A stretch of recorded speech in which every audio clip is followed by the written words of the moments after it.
उत्तराखंड किसान मोर्चा संगठन के बड़ी संख्या में किसानों ने वोट क्लब स्थित बिजली विभाग पहुंचकर अपनी मांगों को लेकर ज्ञापन दिया है, जहां से किसानों का जत्था पैदल चलकर रुड़की तहसील स्थित एसडीएम कार्यालय पर पहुंचा।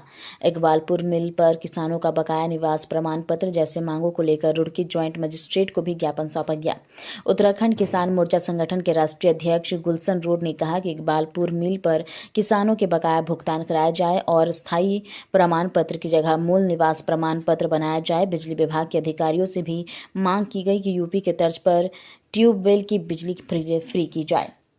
आज किसान परेशान हैं, सरकार या तो किसानों की समस्याओं का जल्द से जल्द निस्तारण करे, नहीं तो आने वाले चुनाव में भाजपा सरकार को परिणाम भुगतने पड़ सकते हैं। किसान मोर्चे ने एक शहर के अंदर जुलूस निकालकर ज्वाइंट मजिस्ट्रेट कार्यालय में पहुंचे और एक मांग पत्र माननीय मुख्यमंत्री महोदय को प्रेषित एसडीएम के द्वारा दिया गया। इसमें हमारा जो मुख्य एजेंडा, जिस तरीके से पहाड़ के जिलों को मूल निवास प्रमाण पत्र जारी किया जा रहा, हम सरकार से मांग करते हैं ये सौतेला व्यवहार यहाँ के लोगों के साथ न किया जाए।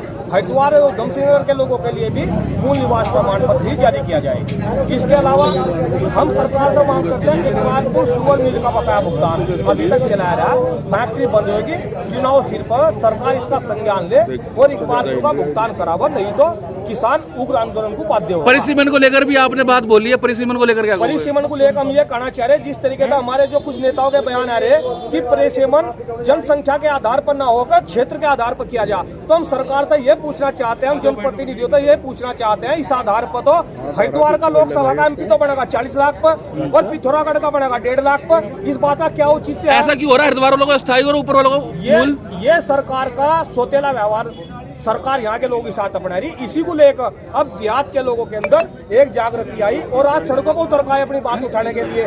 भाई जिस तरीके से हमेशा होता है, परिसीमन जनसंख्या के आधार पर होना चाहिए, ना कि क्षेत्र के आधार पर होना चाहिए। जहाँ वोट डालने वाले नहीं होंगे तो वहाँ वोट डालने का कौन? सड़क दुर्घटना को लेकर भी बात रखी है कुछ आपने? सड़क दुर्घटना को लेकर हमने बात ये रखी है कि पीरपुरा के अंडरपास के नीचे वहाँ पर अभी एक भयानक एक्सीडेंट हुआ और जबरदस्तपुर के 3 बच्चे वही मौके पर एक्सपायर हो गए। तो प्रशासन उसका संज्ञान ले और वहाँ की व्यवस्था ठीक करे, ताकि कोई परिवार अपने बच्चों को न खो। सरकार के लिए हरिद्वार, उधमसिंह नगर, क्या हो गया? 2-3 जिले हैं जो कमाऊ पूत है, बाकी जो अन्य जिले हैं उनमें ज्यादातर सरकार की पॉलिसी वो बेटर स्तर पे है, जबकि जो मैदानी इलाके हैं, जो मैदानी जिले, उनमें जो है पॉलिसी वो ना के बराबर है। सरकार को यह बात हम जगाने के लिए और सुनाने के लिए आए कि सरकार समय रहते हैं तो क्षेत्र या नहीं तो जिस तरीके से पहला हरिद्वार बचाओ आंदोलन हुआ, बड़ा उग्र आंदोलन हरिद्वार के अंदर हुआ, सरकार को उससे भी बड़ा आंदोलन यहाँ पर देखने को मिलेगा। जिस तरीके से गढ़वाली भाषा में, कुमाऊनी भाषा में 55 नंबर के प्रश्न पत्रों में उन्होंने प्रश्न कर दिए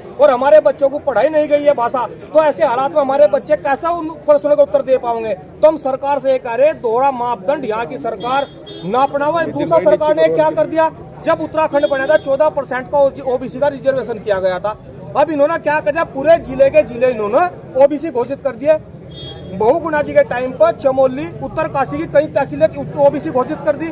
आज ओबीसी की जनसंख्या लगातार उत्तराखंड के अंदर बढ़ रही है, उसको देखते हुए 14% से बढ़ाकर इस रिजर्वेशन को 27% किया जाए। लगातार किसान अपनी मांग कर रहे हैं, लंबे समय से भी मांग कर रहे हैं, ये सरकार सुन क्यों रही है? आपको धरना देना पड़ता है, बैठना पड़ता है, कभी ऐसी कार्यालय, कभी एसडीएम के पास जाना पड़ता है। सरकारें किसान को, गरीब को, मजदूर को तंग कर परेशान कर रखना चाहती हैं, ताकि हम कुछ और मांग ना कर लें। ये हमें किसी न किसी मांगों में इतनी मांग यहाँ पर होगी, इतनी समस्या खड़ी होगी, किसान किसे सुलझाओ और किसे उठाओ। अच्छा, तो सरकार का जो रवैया इसको लेकर ही किसानों में आक्रोश है। आपने देखा होगा तब किसानों के धरने हो तो भारी संख्या में लोग निकल काम हो। अगर सरकार समय रहती नहीं चेतती तो बहुत बड़ा रूप यहाँ का आंदोलन लेगा। अच्छा, बहुत सारी चीजें यूपी की तर्ज पर होती हैं यहाँ, लेकिन बिजली की जो ट्वेल है उनको लेकर उस तर्ज पर क्यों नहीं होती? आपने बहुत अच्छा प्रश्न पूछा। हम यही सरकार से मांग कर रहे, जब और चीजें जिसमें सरकार का फायदा हो तो उत्तर प्रदेश की तर्ज पर होगा, और जिसमें किसान का फायदा हो उत्तराखंड की तर्ज पर होगा। जब उत्तर प्रदेश इतना बड़ा राज्य,